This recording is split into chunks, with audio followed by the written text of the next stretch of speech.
Part 1, Episode 1 of that 73 Caprice Convertible. Just give y'all a walk around of how it look. It's real bad. When I say real bad, real bad. Oh, that's rust.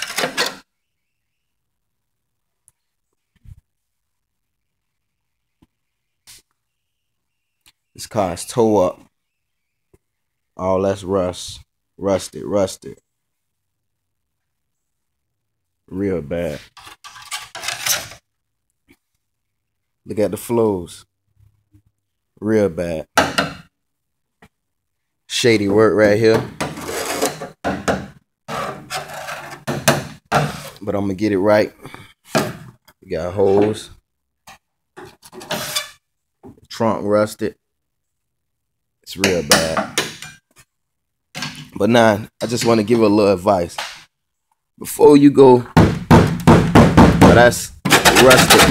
But before you go cutting out the flow, take the time and see how the flow really look.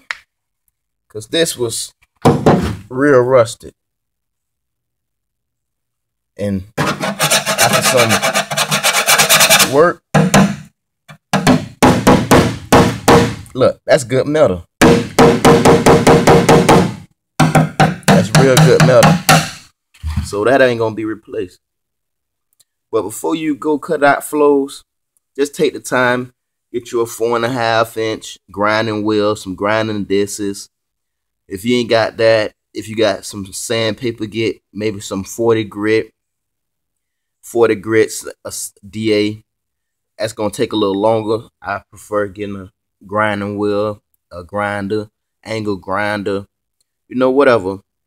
And just, it's gonna take time, but see what you got up under that rust.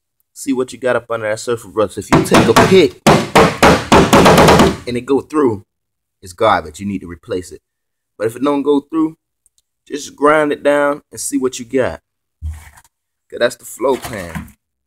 And that's where we at right now.